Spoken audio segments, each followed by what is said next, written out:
The purpose of this video is to inform you of what's likely the number one biggest obstacle to your health and fitness. There's a health concern that isn't talked about very often and is usually not known as a cause for many problems we experience in our health.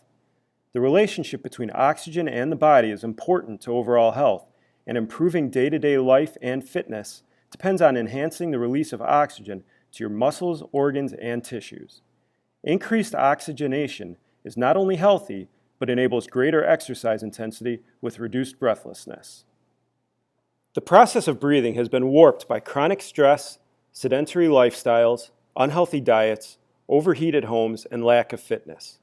All contribute to poor breathing habits, lethargy, weight gain, sleeping problems, respiratory conditions, and heart disease. Modern living gradually increases the amount of air we breathe, and while getting more oxygen into our lungs might seem like a good idea, it's in fact light breathing that's a testament to good health and fitness. The biggest obstacle to your health and fitness is rarely identified. So what is it? Chronic overbreathing is likely the biggest obstacle to your health and fitness. You're probably wondering, how do you know if we're chronically overbreathing? On the next slide is a list of questions. How many of the following questions do you answer yes to? Take 30 seconds to read through them and self-assess your habits.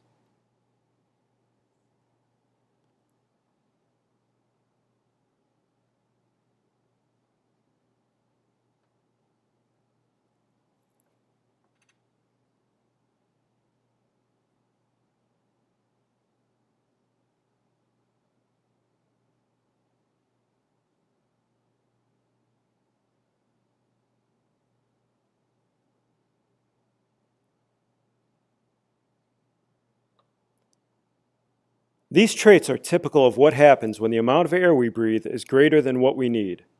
Just as we have an optimal quantity of food and water to consume each day, we also have an optimal quantity of air to breathe.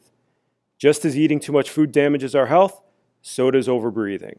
It's how you breathe during your daily life that determines how you breathe during physical exertion. Even something as simple as walking the stairs. If our breathing is off during rest, it's unreasonable to expect it to automatically correct itself during physical exercise. Overbreathing causes the narrowing of airways, limiting your body's ability to oxygenate, and the constriction of blood vessels, leading to reduced blood flow to the heart and other organs and muscles. The amount of oxygen in your muscles, organs, and tissues are able to use is not entirely dependent on the amount of oxygen in your blood. Our red blood cells are saturated with between 95 to 99% oxygen, and that's plenty for even the most strenuous exercise. What determines how much of this oxygen your body can use is actually the amount of carbon dioxide in your blood. Though we are taught that carbon dioxide is just a waste gas, this is not the case. Carbon dioxide is the key variable that allows the release of oxygen from the red blood cells to be metabolized by the body. Most people don't realize that the amount of carbon dioxide present in our blood determines how much oxygen we can use. How we breathe determines the levels of carbon dioxide in our blood. When we breathe correctly, we have a sufficient amount of carbon dioxide, and our breathing is quiet, controlled, and rhythmic. If we are overbreathing, our breathing is heavy, more intense, erratic, and we exhale too much carbon dioxide, leaving our body gasping for oxygen. If we breathe better, increasing the amount of carbon dioxide in us, then we can deliver more oxygen to our muscles and organs, including the brain and heart, and thus heighten our physical capacity.